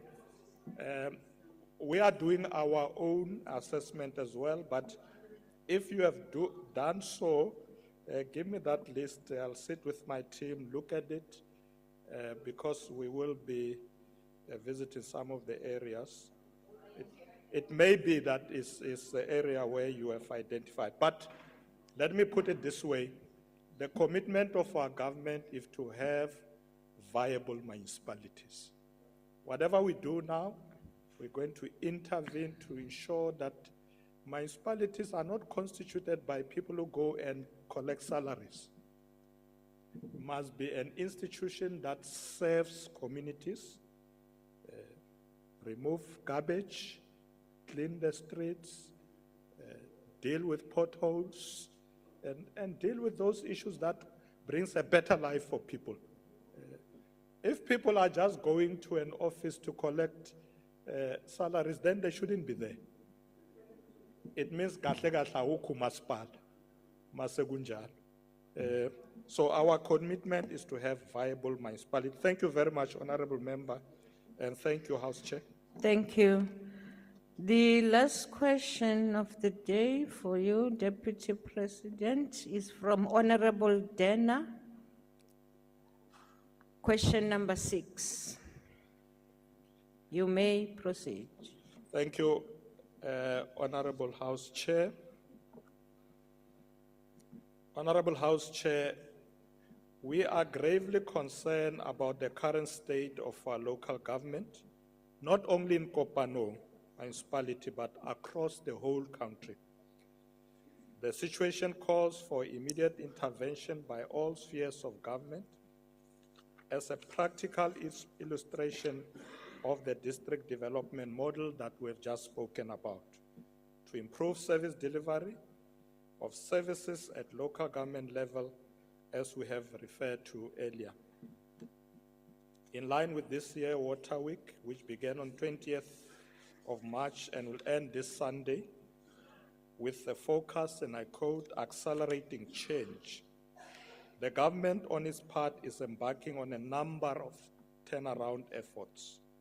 Among these is ensuring the necessary speed in initiatives that are aimed at ensuring that all citizens have access to reliable water services and embarking on necessary water conservation measures. Furthermore, the 2021 State of Local Government report identified Kopanong local municipality as a service delivery hotspot and a dysfunctional municipality. When the disaster occurred through the collapse of a dam or a dam wall in Jagersfontein,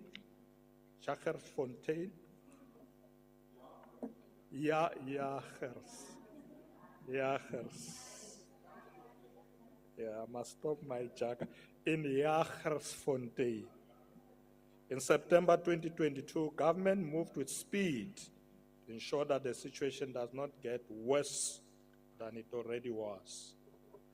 We are pleased, Honorable House Chair, to report that water supply in the Kopanong municipality was restored to full capacity as part of the rapid response intervention by the Department of Water and Sanitation and the Water Board.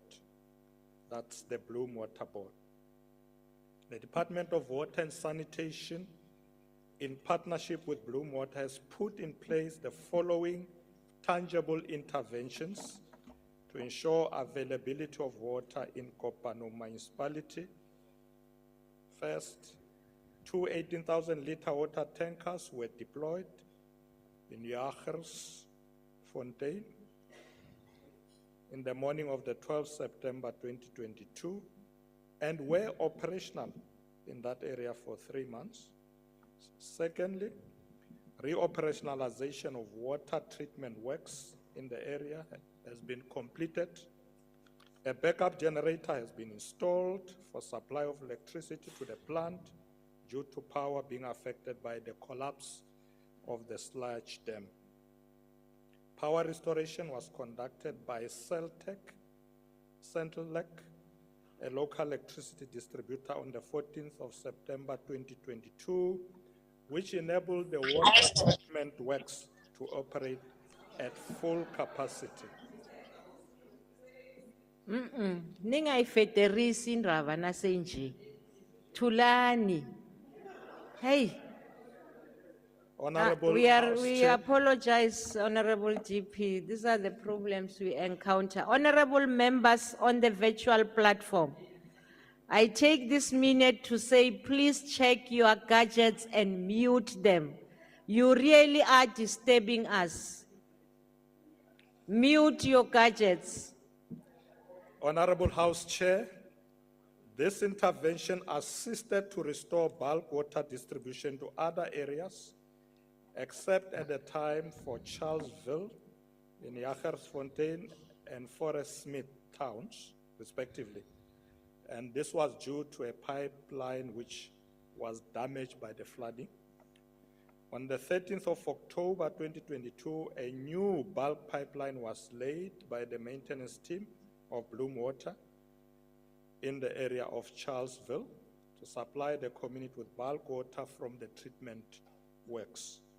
On 21st October 2022, the last portion of the pipeline supplying Charlesville, which was damaged in the disaster, was repaired and commissioned to supply the whole area with bulk water storm from the treatment works. A series of water quality tests were conducted by both Bloom Water and the Department of Water and Sanitation throughout the 3 months since the disaster happened. On the 14th of September 2022, 45,000 liters of water tanker from Coca-Cola Beverage Africa was deployed to Charlesville to augment water supply to the community.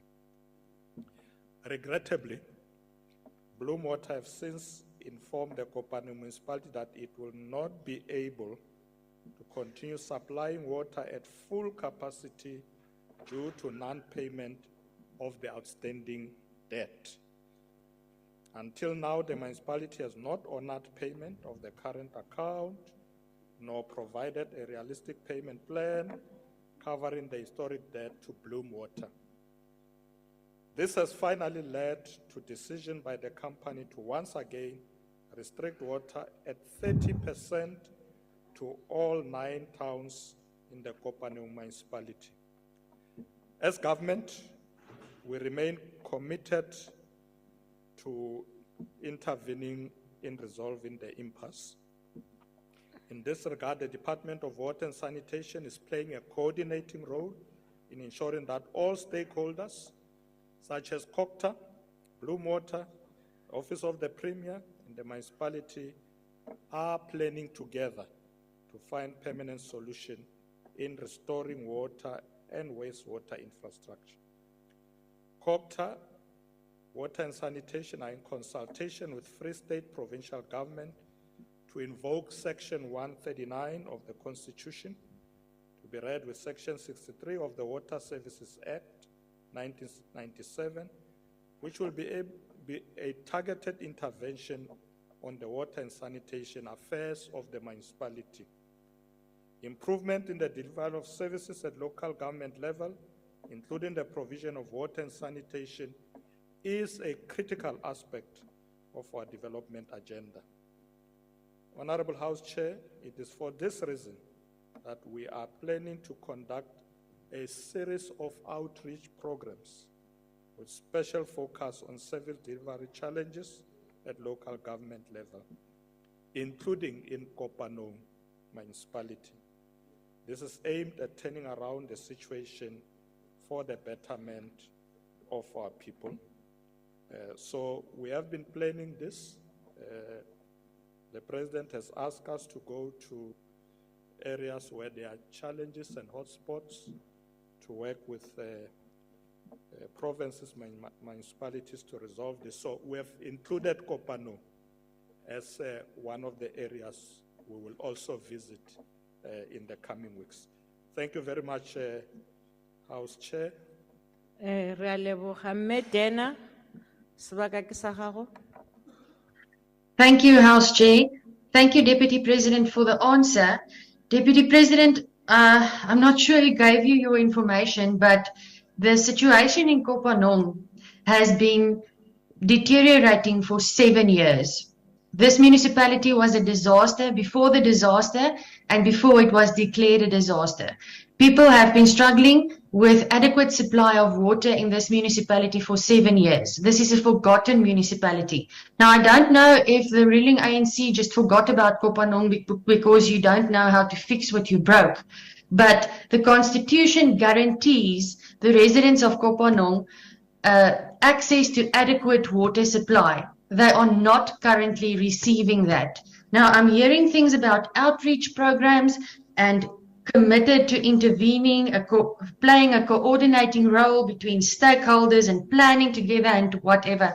Thank you, Deputy President, for the beautiful words, but these words won't put water in the taps of the residents of Kopanong. What will be done to ensure that this municipality is able to honor its payment agreement of the outstanding debt of 600 million rand to Bloom Water in order for them to lift the throttle of 30% water supply to the people of Kopanong? Because these people are suffering, Deputy President, and outreach programs will not help them. They need water. Thank you, House Chair. Thank you. Deputy President. Thank you very much, Honorable Dena. Thank you for informing me that the situation has been deteriorating for many years. Just to maybe bring you to speed, It's not just good words. I've already appointed a team that by now probably might be already be in Kopano before I arrive.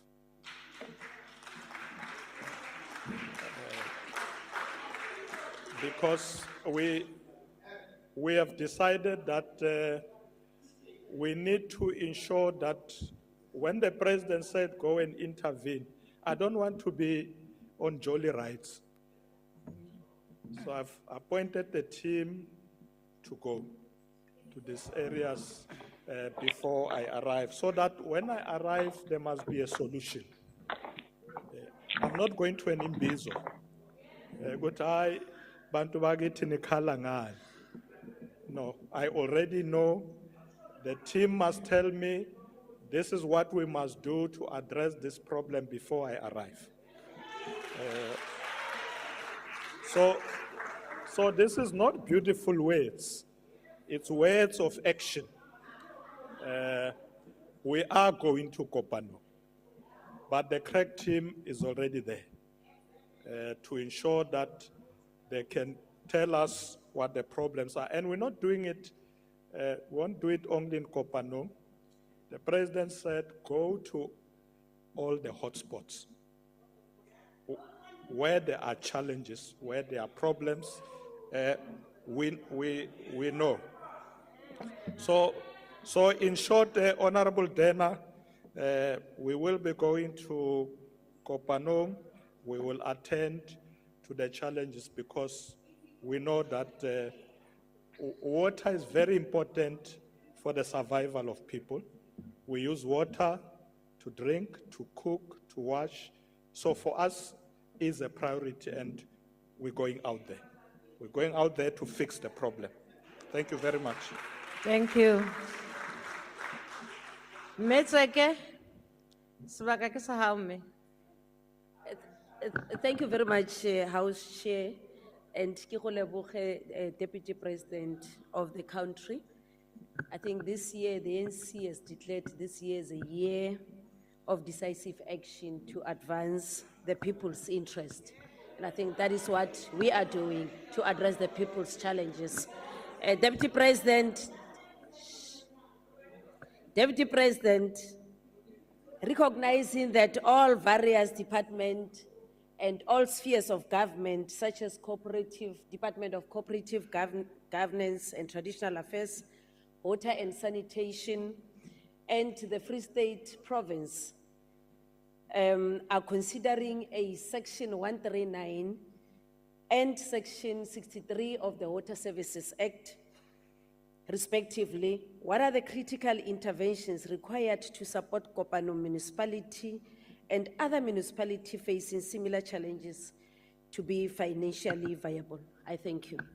Thank you. The Honorable, the Deputy President.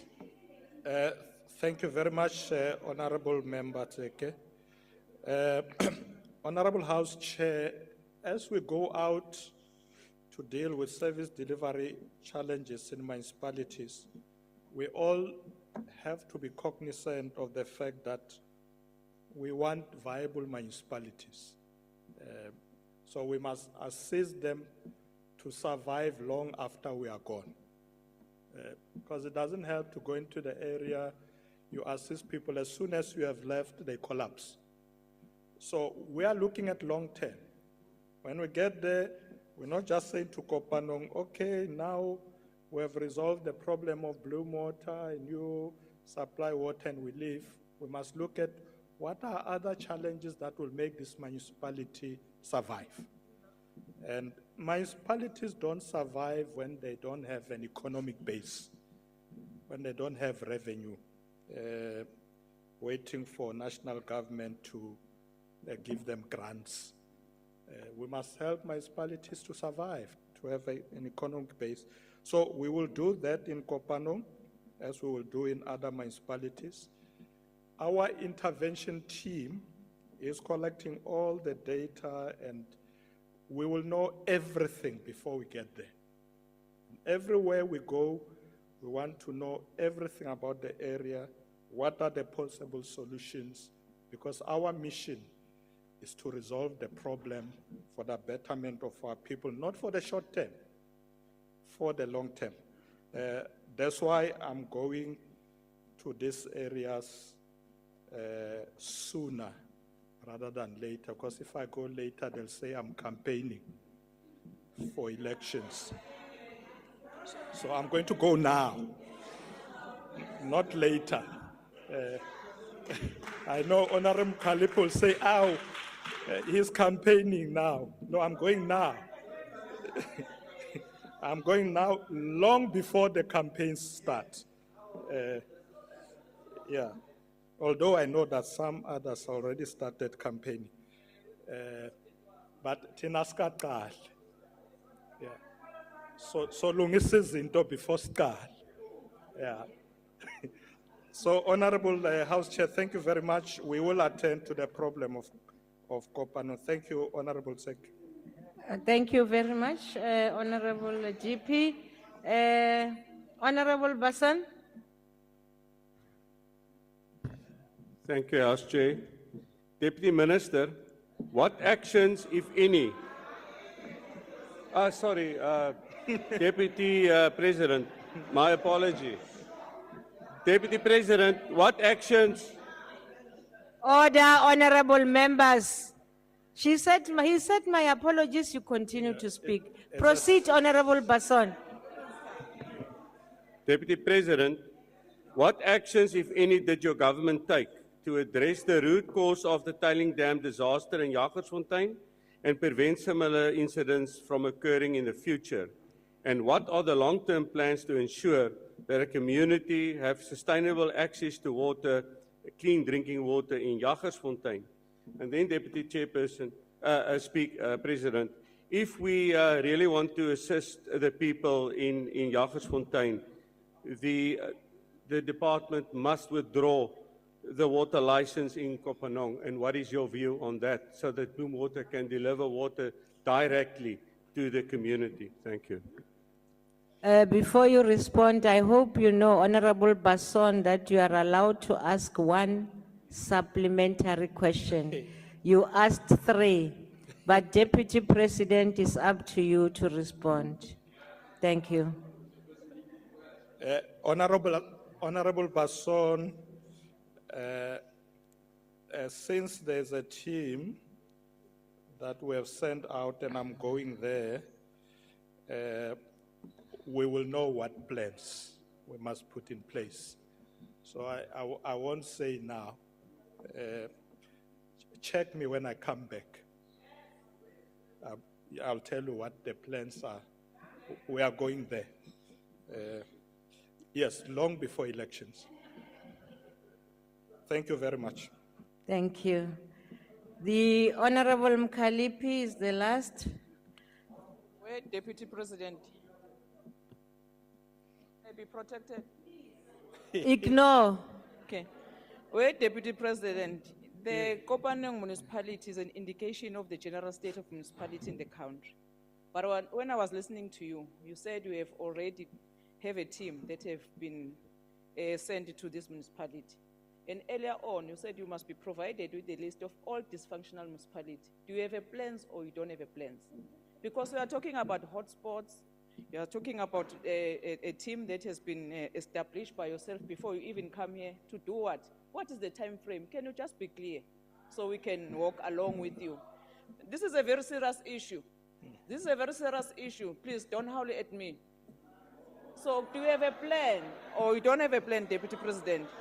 Because we have an experience of water crisis, we have experience of poles in the roads, and when you come here, you tell us that you have plans, but your plans are not clear, Can you just be clear and tell us what is the time frame of your team and which other municipalities that you are attending to? As you said, that your president. Thank you. Your time is now up. Thank you. The Honorable Deputy President. Order, members.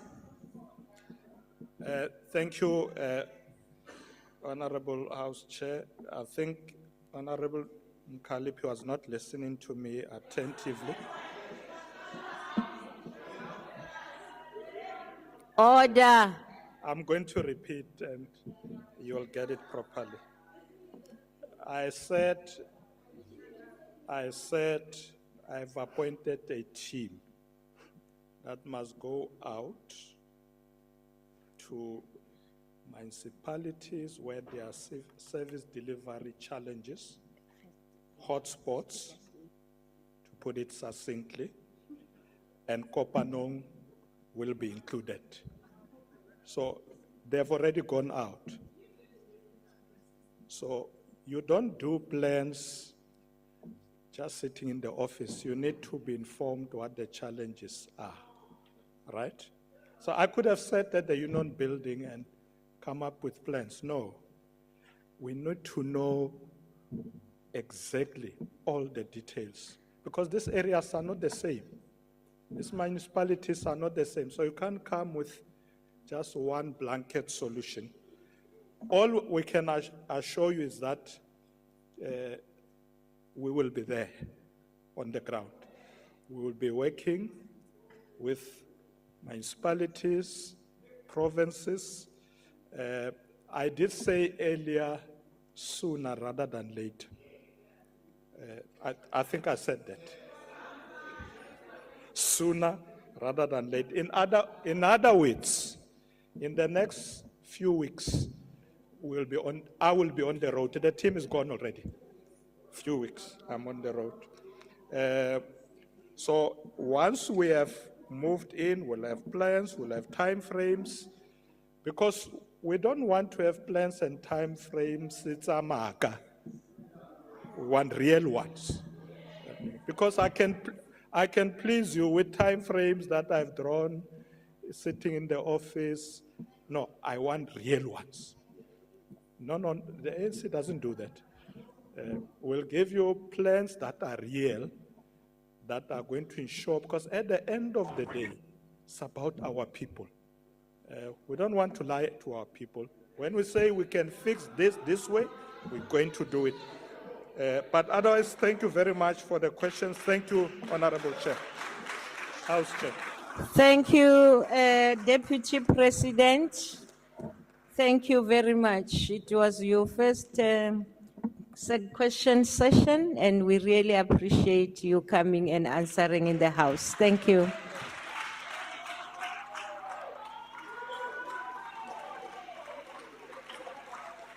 Thank you. Thank you, honorable members. So, We proceed. Honorable Mkalipi. Order. Honorable members, order.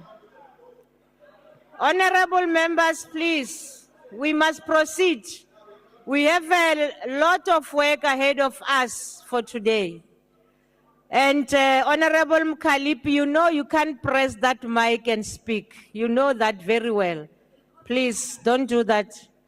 I will now ask the Secretary to read the first order.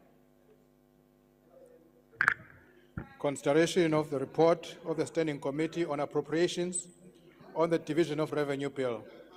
Thank you. May I now recognize the Chief Whip of the Majority Party?